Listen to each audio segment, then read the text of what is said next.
My name is Dan Young, and welcome to the Millionaire Code podcast. I'm a self-made guy that has made multi-million-dollar businesses from scratch. There's no way I could have done it without the help of mentors who provided me with the wisdom and guidance to help me create the formula for success. Each week on my podcast, I'm going to interview a hugely successful business person that will provide you their secrets to success, and that way can act as your mentor too. I can't wait to share their stories and takeaways with you. Welcome to Dan's Millionaire Code.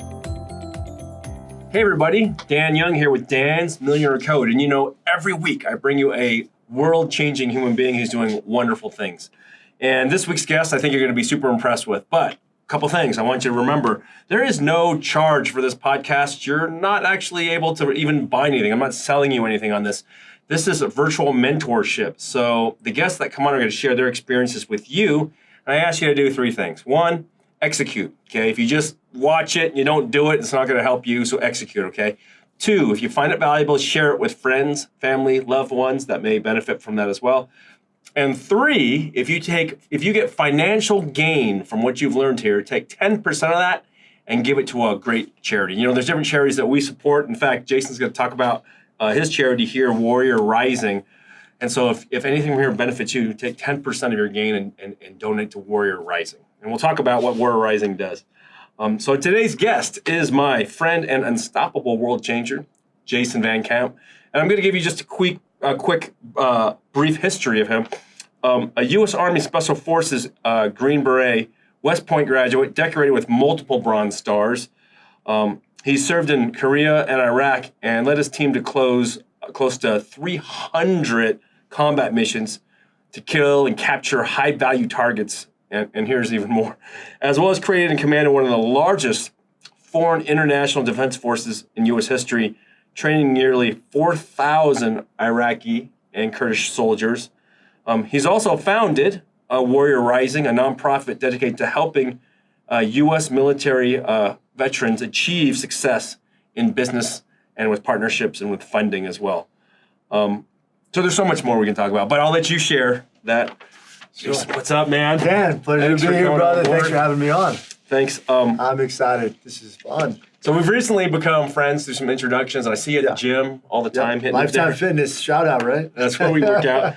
But let's dig into a little bit of maybe some of your history of how you got to this point. I know that's a big story, but it's a big story. Tell us about where you come from and how you got to where you are. Yeah, so I'm originally from Springfield, Virginia. That's right outside Washington, D.C. And I grew up just in a middle-class family. You know, in that area, there's a big military presence, a government presence. My father worked in the Pentagon. My mother worked for Delta Airlines.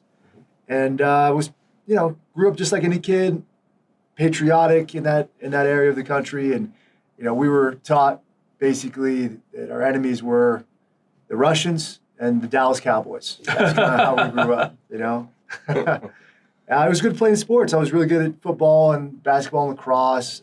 I loved baseball, but I was terrible at baseball. And I ended up getting a scholarship, superintendent's award, to go to West Point, United States Military Academy.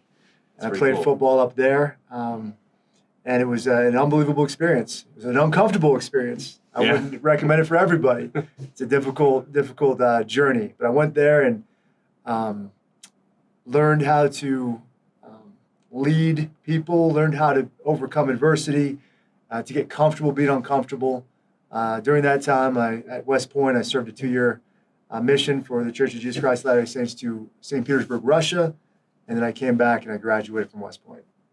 So you went there and you visited the people that you were taught were our enemy? Exactly. It's funny how life works like that. You speak good Russian now? I was fluent at the time. Right now, I think if you gave me 2 months, I'd speak it pretty well. Pretty good? It's pretty good, yeah. That's pretty cool, man.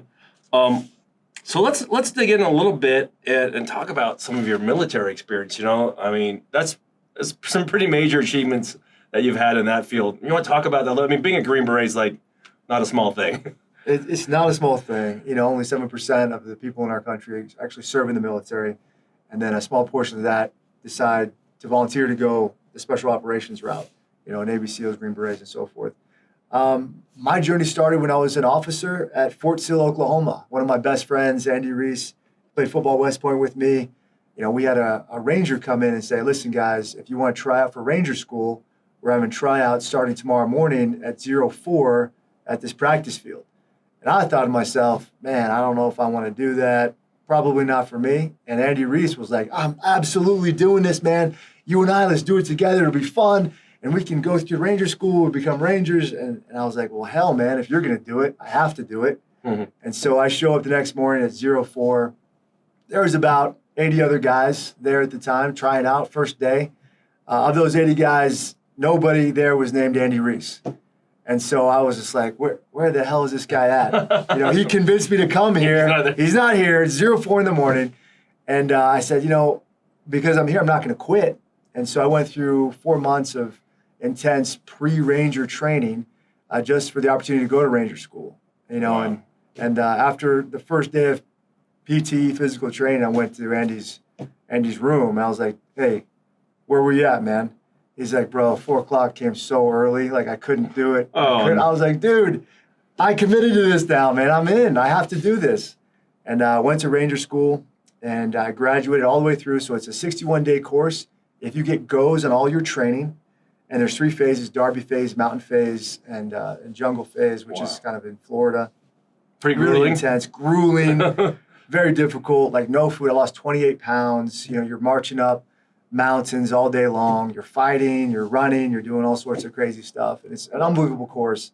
I was lucky. I went through in 61 days, but other people, they don't get so lucky. They can sometimes, Leroy Petrie, a Medal of Honor recipient, and I were talking the other day, and he knows a guy that was there for like 14 months. Oh, jeez. I know, man. That's grueling. That guy should get the Medal of Honor. Stay 14 in Ranger months. school for 14 months. So you have to pass the different, you're in there until you.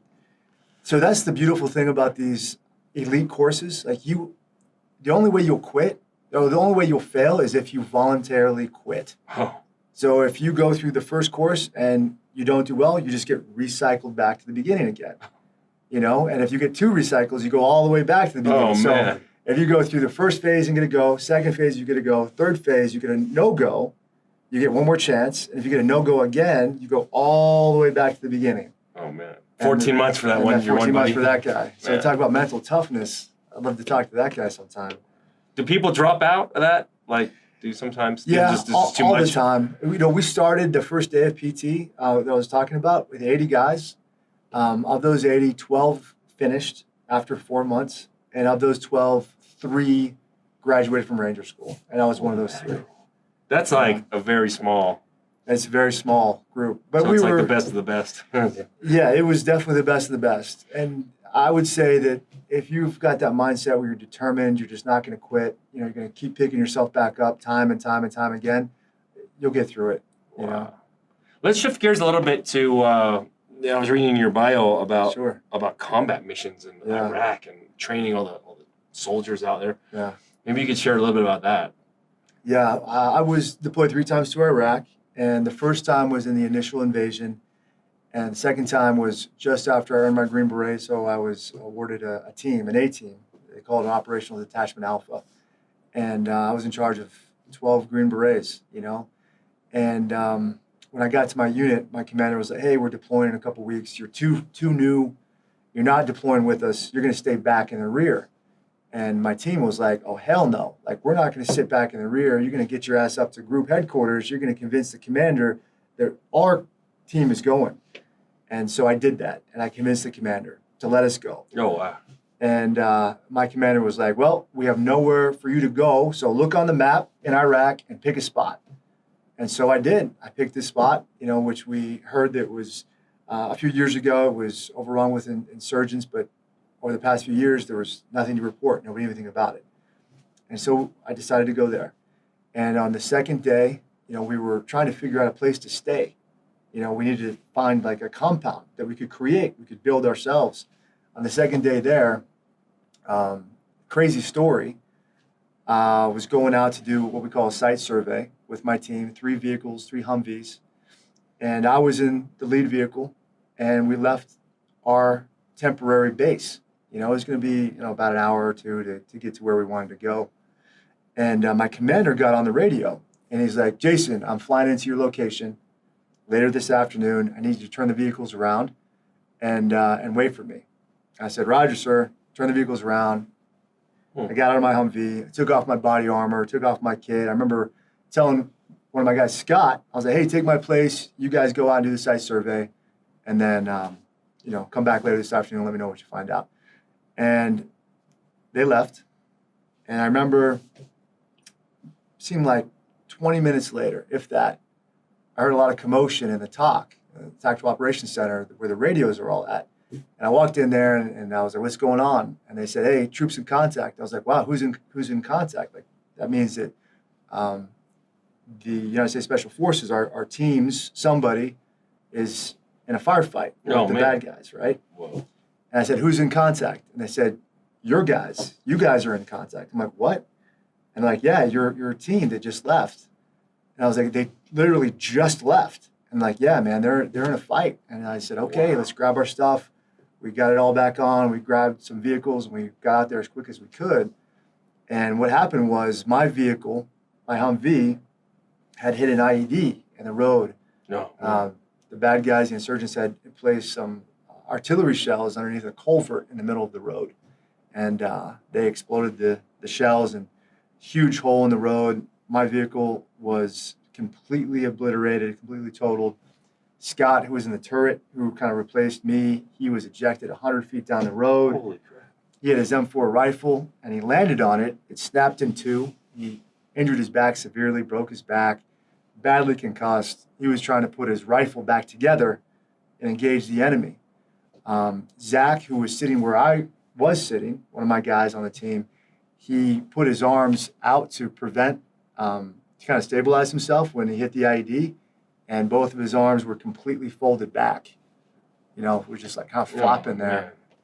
The translator was dead, and then the guy that was driving the vehicle was on a team that was ripping out, so basically leaving like in a week to go back home, and he lost his leg. Oh, man. And so we got there, and we got these guys to the medical helicopter and got them out of there. And I found some wires leading from underneath the culvert to a hill out in the desert. And I saw motorcycle tracks leading away. So I knew who it was, and we had some information about what happened. And then I got on the radio, and I told my boss, and I was like reporting what had happened. And the last thing I asked him was, hey, sir, when are you coming in? And he said, what are you talking about? I said, well, you called me a few hours ago on the radio. You said, turn the vehicles around. You're flying into my location. You need to talk to me. He's like, what are you talking about? I was like, well, sir, that's what you said. He's like, I didn't say that. He said, I have no plans on coming to your location. And I was like, what are you talking about, sir? And I was like, you said that. That's why I turned the vehicles around. He's like, Jason, no, I didn't. And that was the end of the conversation. So I thought to myself, man, like that was like kind of divine intervention for me. Like that was like an epiphany moment that somebody's got my back. Yeah. I know guys got injured on my team, but as you go to combat, as you go through these experiences, you got to feel like you got to understand that there's a higher purpose, there's a higher power at play here. And for me, that was a real eye-opening experience. That was the reason why we turned the vehicles around. Yeah, that's crazy. Yeah. Wow. So how long were you there? So first deployment. Three's a lot. Yeah, first deployment, initial invasion. I was there for 11 months. Second time, a little over 8 months. Third time, 9 months. Wow. Yeah. It's a long time. Not as long as most. I mean, some guys go on multiple deployments, but short deployments, maybe 3 or 4 months. I know some guys have been over there a year and a half on one deployment. Wow. You don't see your family, nothing. No family. You miss 2 hard. Christmases. It's like, man, forget that. That's tough. That is tough. So let's talk about what you're doing now with the Warrior Rising. It's really cool. That's how we met, and you're helping a lot of vets do really amazing things. Maybe you can tell the audience a little bit about that. And entrepreneurship has been kind of our mantra, with this podcast. Share a little bit about that. So, when I was retiring from the military, I asked myself the same question that a lot of veterans ask themselves. I mean, all veterans, now what? What am I going to do with myself? And a lot of times guys will get jobs, or they'll join the reserves, or they'll join a government job, be a contractor. There's a lot of options out there. My mother told me when I was young, she used to say, show me your friends and I'll show you your future. Mm-hmm. And a lot of my friends are entrepreneurs, and they were starting businesses, and they were being successful. And a lot of them, while I was in the military, making $80,000 a year, these guys were making millions of dollars. And I was super happy for them, super proud of them. And I thought to myself, if these guys could do it, why can't I do it too? You know? And I thought to myself, if I were to start a business, what would I do? And I knew that I was selfish about being selfless. I love to serve. I love to help people. I wanted to help. And I was very passionate about people on my team, like the people that served for me and the leaders that I served under. And I just thought if I could just bring all these people together in a room and have like my kids soak up everything that they are, that would be very valuable, you know? Oh, yeah. And I thought to myself, if there's somehow I can get these guys together, we could create a business where we help people become better leaders and better men and better teams. And so we created Mission 60 to do exactly that. And during that process, we were becoming successful. We were getting clients. Everything was going well. And I thought to myself, I could do more. And so there was an experience when we were with the Oakland Raiders back in 2014 where there were a lot of injured vets that I brought back to just kind of share their experiences and stories with, the organization, the Oakland Raiders organization. And after the event was over, I was sitting around with these guys. We're kind of celebrating. We're talking. And I said, guys, I'm an officer. It's been ingrained in me to make sure you're taken care of. How are things? And the guys were like, hey, we get a large disability check from the government. I'm like, yeah. Guys are like, there's charities that take us hunting and fishing. I'm like, glad to hear it. One guy was like, there's a charity that just built a $500,000 home for me, handicap accessible in Montana. I'm like, man, that's awesome, guys. And I kind of started doing my own thing again, and I realized that these guys weren't excited. They weren't happy. It was kind of solemn, And I was like, what's up? What's going on? And they're like, Jason, it's not that great, man. I'm like, well, it sounds pretty good. Like, why isn't it that great? And I said, listen, we joined the military for a reason. We're disciplined, we're hardworking, we're patriotic, we want to serve other people. Now everybody serves us, man. It doesn't feel good. It doesn't feel right. It's uncomfortable. I said, okay, well, what do you mean? They said, hey, we go hunting and fishing. We have a great time. We come back home. Nothing's changed for us. As a matter of fact, it's worse because I'd rather be hunting and fishing all the time. Well, the guy with the house said, I put no skin in the game on this house. I don't feel like I did anything to deserve this house. I didn't earn this house. When I'm in the house, I resent being here. So I spend most of my time outside the house, looking at the house, smoking weed. He's like, that's not me, man. I'm like, okay. And I talk to these guys just like a brother. They don't want to be treated any differently because they're missing arms and legs, and limbs. I said, okay, well, what are you going to do about it? And they said, well, what did you do about it? I'm like, what are you talking about? Like, it comes down to having a purpose. I don't have a purpose. I had a purpose when I was in the military. Now I don't. I said, well, okay, well, find your purpose. And they said, exactly. How did you find yours? I said, wow, I don't know if I've ever thought about it like that. I guess I found my purpose again when I started my business, Mission 60. It's very difficult. Whether or not it succeeds or fails is completely on my shoulders. I get a chance to bring you guys back out on a team. We get to make money. We get to add value to a client. And we get to have fun together, and we get to build and grow and be creative. And that's my purpose, that's what I'm all about now. And the guy said, we want that same experience too. I said, well, what, like starting a business? And they're like, yeah. Whoa. All of them. I was like, you guys have ideas? And they all had ideas. I said, okay, well, tell me your ideas. And they started telling me their ideas, and most of the ideas were terrible. Man, they were bad, And I was just kind of like shaking my head like, okay, what am I going to say to this guy? And I was just like, that's a bad idea, and here's why. And they were appreciative. They're like, okay, thank you for telling me that. I didn't realize that. And some of the ideas were good. And I was like, you should do that. Go for it. Make it happen. And they're like, Jason, I'm glad you said that. Here's what we're going to do. You're going to move to Tampa Bay. You're going to give me $50,000. We're going to partner together. We're going to do this. I'm like, no, stop, pump the brakes. I'm not moving to Tampa Bay. I'm not giving you money. Like, well, you just said it was a good idea. And I was like, listen, show me your business plan. Show me your pro forma. Show me your operating agreement, your SWOT analysis. They're like, what are you talking about? I'm like, if you don't know what those things are, don't start a business. Like, did you do that? I'm like, yeah, I've got mine. And they're like, well, can I just copy you? I'm like, no, man, it doesn't work like that. You can't just copy my stuff. You're going to have to do it. And they're like, well, how do I do it? And I was like, just YouTube some stuff, man. Figure it out. I went home. We had a great rest of the night. I went home and I started thinking about this conversation for months. And I eventually said, I should do something. I could do something to help these guys. And so we started Warrior Rising. And it's a nonprofit that helps veterans in the most charitable way we know how. We help them help themselves by becoming vetrepreneurs, and we help them and their immediate family members create sustainable businesses. And we've been running this for about 4 years, and we've raised close to $2 million, which is, it's okay as far as nonprofits go. And we're very proud of that. And we've helped almost 400 veterans start businesses, and we had over 1,000 signups this year alone. Wow. So that's great, dude. 40 a week. Yeah. So you've been doing this 4 years. Any success stories that really stand out? Like one of these guys, that you're like, oh my goodness, Kenny, this is so awesome. A few. A few. Maybe just talk few. about maybe some of the businesses. Because I think the viewers out there are like, what kind of businesses are these guys?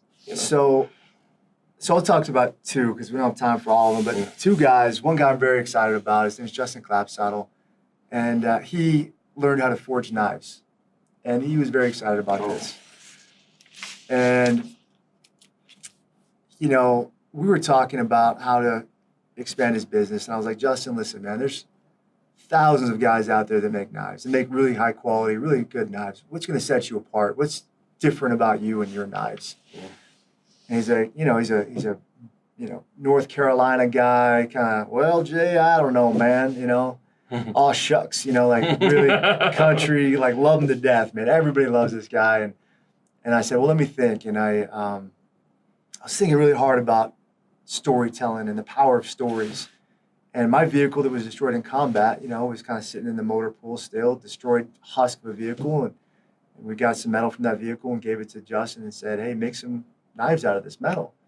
And the metal had a story. It meant something to me and the guys on my team, And then we started thinking, there's a lot of guys that were injured in combat that still have shrapnel inside their bodies. Do you think you can take that metal and turn it into a knife? And then we started saying, well, listen, what if we took metal from vehicles that were destroyed in combat through different theaters? We're talking Vietnam, World War II, World War I. And if you could take that metal and turn it into a knife. And he said, let's do it. And so the next batch of knives that I got for him was from metal from a Sherman tank that was in the Battle of the Bulge. No way. So he's making knives out of that right now. Whoa. And that's super fun, super awesome. Family heirloom knives. And people will come to us and say, my grandfather was in the Battle of the Bulge, and he was in an armor division, and he was in a tank. And that knife means a lot to me because there's a story behind that. And every time, people come to my house, I'm going to take this knife out. I'm going to show them. I'm going to tell this story. I'm going to, tell them about my grandfather. And my grandfather and his story lives on through this knife. That's smart. Love it. Storytelling, That's cool, man. That's a big differentiator. Yeah, it's huge. It's storytelling is what it's all about. So that's what we did with Justin. War Metal Knives is his company in Murphy, North Carolina. Wow. And he's still a small operation. I've been trying to convince him to expand. I'm telling him, you're going to be a millionaire, man. Just listen to me. And he's like, well, I just want to make a few, let's expand this thing. So another guy, Kyle Daniels, he makes flags that are fireproof. Firebrand Flag Company. So his slogan is, flags, defend the flag that can't defend itself. And so his flags don't burn, man. So those protesters that like to burn flags, they can't burn them, huh? Can't do it, man. These are impervious. And the big picture goal is to convince the White House to make a law to say, if a flag burns, it's not a real U.S. flag. It has to be fireproof to be a real U.S. flag. That's pretty cool. That's kind of the idea. So if that works, then Cal's got, cornered the market on all flags, and he'll be a billionaire, by the time be the flag guy. He's, 60 years old. But so these are guys that through the Warrior Rising, all veterans that signed up for Warrior Rising got educated, mentored, financed, and then doing great things. Right on, dude. That's pretty cool, man. And you've got so many more. Oh, so many. I could tell you all day, man. But those are two of my favorite guys because I know those guys personally, and they're good friends of mine, and I'm happy for their success. So let's zoom out a little bit because you advise a lot of these guys on what to do and how to do it and those kind of things, right? Yeah. With Warrior Rising. So for the viewers out there, yeah, what's some advice you would give them, to avoid some mistakes or maybe some things that they should do if they're starting their own business, Yeah, that's a great question. So I would say get comfortable being uncomfortable. You know, for example, for me, I'm not a social media guy. Like being in the military, they nicknamed the Green Berets the quiet professionals. Mm-hmm. You don't talk about missions. You don't talk about what you've done. You just stay quiet. You stay professional. You kind of see that's the opposite in the Navy SEAL community, is, you know, sort of joking about that, but they do really well marketing themselves. And so when guys get out of the military and they start a business or they do whatever, it's very hard for them to market. It's hard for me to market. And I needed to take my own advice and do better at social media. And so I've been hitting it real hard the past few months on, you know, LinkedIn and Instagram, and, you know, really committing for creating stories and good content and learning as I go, and not being afraid to embarrass yourself, pick yourself back up, dust yourself off, and keep going. You know, get comfortable being uncomfortable is a great message that I'd like to share with those folks. I think that's the biggest one, right? You That's a big, huge one. Get comfortable being uncomfortable. Yeah. Are there some techniques you've used to help, you know, do that? Is there something that you tell yourself, or practice, something like that? You just force yourself, or how does it work? You know, we wrote a book to explain all of that, deliberate discomfort. What is it? It's called Deliberate Discomfort. Okay. And that's the book that's actually on Amazon right now, and for pre-sales, and then it will be out in stores on February 18th, 2020. And the slogan is, or the subtitle is, How U.S. Special Operations Forces Overcome Fear and Dare to Win by Getting Comfortable Being Uncomfortable. This is your book? It's my book. Holy crap. And I'll bring it. It's not. I don't have it yet, but I'll bring it to you. Like next we'll week. share a link for the viewers too as well. I love it. Deliberate Discomfort. Can they special order now? Yes, they can pre-order right now. Amazon or wherever books are sold, they can pre-order. An instruction guide to how to be comfortable doing uncomfortable. Exactly. That's awesome. 12 chapters, tells you exactly what you need to know. It's for businesses, business leaders. Essentially, it's a leadership book for businesses, and then also it's a self-improvement book for individuals. One more piece of nugget I want to knowledge I want to ask from you is, you know, when you're in combat and all those kind of things, there's a lot of fear, right? It's like, you're human beings, soldiers are human beings. What's the most common reason why, you know, people fail, or how do you be courageous? I think you talk about this with deliberate discomfort probably a little bit, but is there something to be courageous? Is there a secret to that? I think it's a great question. And I think shifting the focus away from yourself and towards other people, that's the key. Okay. You know, when you're in combat, everybody's scared. Don't let anybody tell you otherwise. It's a scary situation.